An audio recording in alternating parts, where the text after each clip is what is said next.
رضیہ بیگم نے پوچھا۔ تم کچھ بھی کہو، مجھے تو بڑی بہو میں کوئی برائی نظر۔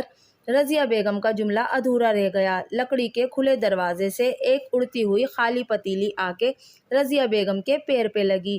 وہ تکلیف سے بلبلا کے رہ گئیں۔ ایاز بری طرح شرمندہ ہوا۔ پتیلی کے تعاقب میں ماہین کی چیختی آواز بھی تھی۔ اتنی دیر سے آئے ہو، کہا بھی تھا جلدی آنا، امی کے گھر جانا ہے۔ تم کو ساری دنیا کے کام کرتے ہوئے آنا تھا تاکہ میں لیٹ ہو جاؤں۔ ماہین کی ایسی شگفتہ گفتگو سن کے رضیہ بیگم ہکا بکا تھیں تو ایاز بری طرح شرمندہ۔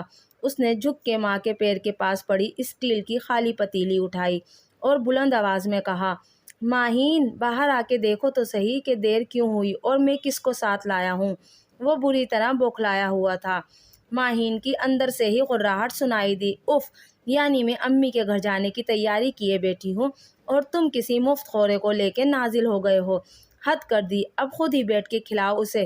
میں تو چلی کیب منگا کے امی کے گھر، ڈیپ فریزر میں پرانی تاریخوں کے ڈبہ بند کٹلس پڑے ہیں، وہی خود تلو اور کھلا دو اپنے مفت خورے دوست کو۔ میں تو ہرگز کچن میں نہیں جانے کی۔ ایاز مزید بوکھلا گیا اور بولا، تم باہر تو آ کے دیکھو نا۔ اتنے میں ہکا بکا رضیہ بیگم صدمے سے سنبھل کے اندر قدم بڑھا چکی تھیں۔ ٹی وی لاؤنج میں یہاں سے وہاں تک کشن بکھرے ہوئے تھے، بچوں کے یونیفارم، جوتے، موزے اور ماہین کے دوپٹے زمین پہ پھیلے تھے۔ کچن اوپن تھا جس کی وجہ سے گندگی صاف دکھائی دے رہی تھی۔ کچن کے سلپ پہ پیاز اور آلو کے چھلکے اور جھوٹے گندے برتنوں کے ڈھیر صوفے پہ بیٹھے بیٹھے دیکھے جا سکتے تھے، جو رضیہ بیگم نے ایک ساس کی عقابی نگاہوں سے دیکھ بھی لیے اور غصے سے لال ہو کے بول اٹھی، بڑی بہو، یہ گھر کا کیا حال کر رکھا ہے؟ ماہین ان کا سخت لہجہ سن کے بجائے شرمندہ ہونے کے بھڑک اٹھی اور تڑق کے بولی، مجھے کچھ کہنے سے پہلے یہ سوچ لیں کہ آپ بغیر اطلاع دیے آئی ہیں۔ کسی وقت گھر کا حال کچھ بھی ہو سکتا ہے۔ اب گھر پھیلا ہوا ملا ہے تو آپ کا اپنا قصور ہے، گھر والوں کا نہیں۔ ماہین کا گستاخ لہجہ سن کے رضیہ بیگم سکتے میں رہ گئیں۔ ایاز ماں کا سفید چہرہ دیکھ کے جلدی سے آگے بڑھ کے بولا، آئیے امی، میں آپ کو اندر کمرے میں لے چلتا ہوں، آرام کیجیے، پھر کھانا لگے گا تو آپ کو بلا لوں گا۔ جب تک بچے بھی ٹیوشن پڑھ کے واپس آ جائیں گے، ان سے بھی ملاقات کر لیجیے گا۔ رضیہ بیگم گمسم سی ایاز کے ساتھ چل دیں۔ ماہین کے چہرے پہ شدید غصہ تھا۔ ایاز واپس لوٹا تو وہ شیر کی طرح دہاڑی، ملک کی تمام موبائل کمپنیوں نے اپنی سروس بند کر دی ہے کیا؟ اپنی امی کو ساتھ لانے کی کیا ضرورت تھی؟ صبح شام اپنے دکھڑے رو تو لیتے ہو فون پہ۔ ایاز گھبرا کے بولا، 2-4 دن کے لیے آئی ہیں، پھر واپس دانیال کے گھر چلی جائیں گی۔ ویسے تو تمہارا سلوک ایسا ہے کہ 2-4 دن بھی رہنا مشکل ہوگا ان بیچاری کا۔ کھانے کی میز پہ بازار کی تیز مرچ کی گہرے سرخ رنگ کی روغن بھری نہاری بڑی ڈش میں لبالب بھری رکھی تھی اور ساتھ میں تندور کی سخت اور چمڑے جیسی لمبوتری روٹیاں ایک ٹرے میں اوندھی سیدھی پڑی تھیں۔ بچے نہاری الٹے چمچے سے نکال رہے تھے اور نہاری کی بوندیں میز، بچوں کے کپڑوں اور فرش پر گر رہی تھیں۔ رضیہ بیگم یہ سب کچھ دیکھ کے سکتے کی سی کیفیت میں تھیں۔ ارے امی، کھائیے نا، بڑے مزے کی نہاری ہے، شوکت کی نہاری بڑی مشہور ہے یہاں۔ رضیہ بیگم بیزاری سے بولی، محلے کے ڈاکٹر نے مشہور کرائی ہوگی، اس کے پاس پیٹ درد کے مریض بھیجنے کا کمیشن ہوگا نا نہاری والے سے۔ ایاز گھبرا کے بولا، کیا مطلب امی؟ میں کچھ سمجھا نہیں۔ وہ تو خیر کوئی نئی بات نہیں، جب سے ماہین سے تمہاری شادی ہوئی ہے اس کے بعد سے تم کچھ بھی نہیں سمجھے۔ ایاز نے بوکھلا کے ماہین کو دیکھا جس کا چہرہ نہاری کے رنگ سے ملتا جلتا سرخ ہو چکا تھا، جانے نہاری تیز تھی یا ساس۔ رضیہ بیگم بات بدلتے ہوئے بولی، نہیں بیٹا، بس کھا لیا، ایک تو تیز مرچ مسالہ کھانے سے مجھے السر کی شکایت ہو جاتی ہے، ساری رات پیٹ کے درد سے کروٹیں بدلتے گزرتی ہے، اور پھر روٹیاں آٹے کی بجائے شاید ربر کی بنی ہوئی ہیں، نہ کھینچی جاتی ہیں، نہ توڑی جاتی ہیں، نہ چبائی جاتی ہیں۔ رضیہ بیگم کے لہجے میں طنز کے بجائے اب بے بسی تھی۔ ماہین غصے میں چبا چبا کے بولی، بھائی جب انسان کی عمر ایسی ہو جائے کہ دانت اور پیٹ جواب دے جائیں تو اسے اپنے گھر میں ہی ٹک کے رہنا چاہیے، نہ کہ نت نئی جگہوں پہ جا کے دوسروں کے کھانے سے اپنا پیٹ اور دوسروں کا موڈ خراب کرنا چاہیے۔ ایاز نے غصہ کرنے کی ہمت کی اور دبی دبی آواز میں بولا، ماہین۔ وہ تو تنبیہ سن کے اور بھڑک اٹھی، پلیٹ پٹک کے کھڑی ہو گئی اور چیخ کے بولی، میں کل ہی بچوں کے ساتھ اپنی امی کے گھر رہنے جا رہی ہوں، تم رہو اپنی امی کے ساتھ جنہیں ہر بات میں تنقید کی عادت ہے۔ ماہین زور زور سے پیر پٹکتی کمرے میں گئی اور زوردار آواز کے ساتھ دروازہ اندر سے بند کر لیا۔ رضیہ بیگم اپنی عزت اپنے ہاتھ کے مقولے پہ عمل کرتے ہوئے کچھ دیر خاموش بیٹھی بیٹے کو دیکھتی رہیں، پھر کہا، بیٹا کل اسے نہیں مجھے چھوڑ آنا دانیال کے گھر۔ ایاز خوش ہو کے بولا، ٹھیک ہے امی، ویسے رک جاتی تو اچھا تھا، وہ کچھ گڑبڑا گیا۔ رضیہ بیگم اس کے کندھے پہ ہاتھ رکھ کے اٹھ کھڑی ہوئیں اور طنزیہ کہا، ساری زندگی یوں ہی گڑبڑائے ہوئے رہنا۔ پھر اپنے کمرے کی طرف بڑھ گئیں اور بستر پر جا لیٹیں۔ نیند آتی تو کیسے، بڑی بہو کے ہاتھوں زبردست بے عزتی ہوئی تھی کہ دماغ میں چبھ رہی تھی، اور تیز لال مرچ سے بھرپور نہاری کے 2 نوالے تھے کہ پیٹ میں ادھم مچائے دے رہے تھے۔ اٹھ کے ٹہلنے لگیں۔ پھر کچھ خیال آیا تو دھیان بٹانے کو اپنے سفری بیگ میں سے اپنا من پسند ناول مرات العروس نکال لیا اور تکیے سے ٹیک لگا کے پڑھنے لگیں۔ 100 بار کا پڑھا ہوا ناول ہمیشہ ہی اچھا لگتا تھا۔ کم پڑھی لکھی تھی لیکن بچپن میں ہی ڈپٹی نذیر احمد کے ناول اپنی خالہ کی الماری سے نکال کے پڑھ لیا کرتی تھی، اور چونکہ بے ضرر اور معاشرتی سدھار کے ناول تھے اس لیے ماں، خالہ، نانی کسی نے ان ناولوں کے پڑھنے پہ روک ٹوک بھی نہ کی تھی۔ یہ ناول گویا ان کی بچپن کی یاد، میکے کی خوشبو، سسرال میں تنہائی کا سہارا اور بڑھاپے میں وقت گزاری کا مشغلہ تھا۔ لیکن جانے کیوں آج ناول میں بھی دل نہ لگا۔ انہوں نے ناول ایک طرف ڈال کے موبائل بیگ سے نکالا اور لاہور میں اپنے تیسرے بیٹے کے پاس موجود اپنے شوہر احمد علی کو کال کر کے دل کا غبار نکالا۔ احمد علی غور سے سنتے رہے اور رضیہ بیگم کہتی گئیں، ارے آپ تو پچھلے مہینے ہو کے گئے ہیں کراچی میں دونوں بیٹا بہوؤں کے پاس سے، مجھے پہلے کیوں نہیں بتایا کہ بڑی بہو تتیہ مرچ کی طرح تیز ہے اور ہر وقت بلی کی طرح پنجے نکالے شیر کی طرح غراتی ہے۔ توبہ، نہ حسن ہے نہ سلیقہ، جانے ہمارا ایاز کس بات پہ گرویدہ ہے۔ وہ دل کی بھڑاس نکالتے ہوئے بولی۔ احمد علی جو دونوں بیٹا بہوؤں سے 1 مہینہ پہلے ہی مل چکے تھے، تسلی سے سنتے ہوئے سکون سے بولے، بھائی ماہین میں کوئی تو گن ہوگا کہ تم مسلسل 20 منٹ سے اسی کی بات کر رہی ہو۔ چھوٹی بہو سویرا کے گھر بھی گئی تھی، تم نے ایک بار بھی اس کے سلیقے، سادگی، سگڑاپے، کفایت شعاری اور فرما برداری کا ذکر نہیں کیا۔ ارے بس دل جلا ہوا تھا اس لیے ماہین کی بات کرنے لگی۔ رضیہ بیگم شرمندہ ہو کے بولیں، دراصل ایاز اپنی بیوی کی زبان سے ڈرتا ہے اور ماہین اپنی عادت سے مجبور ہے۔ کچھ قصور اس میں ہمارے دبے دبائے بیٹے حضور کا بھی ہے، بلکہ تمہارا بھی۔ واہ بھائی، یہ کھینچ تان کے میرا قصور کہاں سے نکال لائے آپ؟ رضیہ بیگم غصے سے بولی۔ احمد علی نے سنجیدگی سے کہا، بڑا اور پہلا بیٹا ہونے کے ناطے تم نے اس کو بہت لاڈ میں پالا اور کوئی فیصلہ خود اس کو نہ کرنے دیا، ہاتھ کا چھالا بنا کے رکھا۔ یہی وجہ ہے کہ وہ ایک دبی دبائی شخصیت بن کے نکلا، اور ایسی شخصیت ماہین جیسی تیز ترار لڑکیوں کے لیے آئیڈیل شوہر ثابت ہوتی ہے۔ سو ایاز آئیڈیل شوہر بن چکا ہے، فرما بردار بیٹا بننا اب شاید اس کے لیے ممکن ہی نہیں۔ اچھا سب چھوڑو، موڈ ٹھیک کرو اور یہ بتاؤ کیا کر رہی تھی اس وقت؟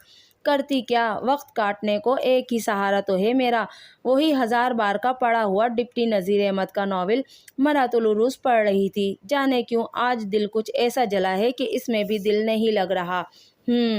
ویسے تم نے کبھی سوچا ہے کہ کیا اکبری اور اصغری آج کل کے زمانے میں بھی ہوتی ہیں؟ کیا مطلب؟ وہ کچھ الجھ سی گئیں۔ مطلب یہ کہ اکبری اصغری آج کل کے دور میں بھی موجود ہیں، بس فرق اتنا ہے کہ آج کل کسی میں اکبری کو ٹوکنے کی ہمت ہے، نہ اصغری کی تعریف کا حوصلہ۔ احمد علی کی بات سن کے رضیہ بیگم لمحے بھر کو سناٹے میں رہ گئیں، پھر خدا حافظ کہہ کے فون بند کر دیا اور بستر پہ جا لیٹیں اور سوچا، کل میں دانیال کے گھر جاتے ہوئے سویرا کے لیے لون کا سوٹ خرید کے لیتی جاؤں گی۔ بری تو اپنی برائی منوا لیتی ہے، اچھی کی اچھائی ماننا اصل بات ہے۔ بد زبان اور پھوڑ بہو کو سدھارنا میرے بس میں نہیں، لیکن اچھی بہو کی قدر کرنا تو میرے اختیار میں ہے نا۔ دوستو، آپ کو آج کا افسانہ، آج کی اکبری اصغری کیسا لگا؟ اگر آپ کو آج کی ویڈیو پسند آئی تو پلیز میرے چینل کو سبسکرائب کیجیے، کیونکہ مجھے آپ سب کی سپورٹ کی بہت زیادہ ضرورت ہے۔ میری ویڈیو کو لائک کیجیے اور شیئر کیجیے۔ ملتے ہیں اگلی ویڈیو میں، تب تک کے لیے اللہ حافظ۔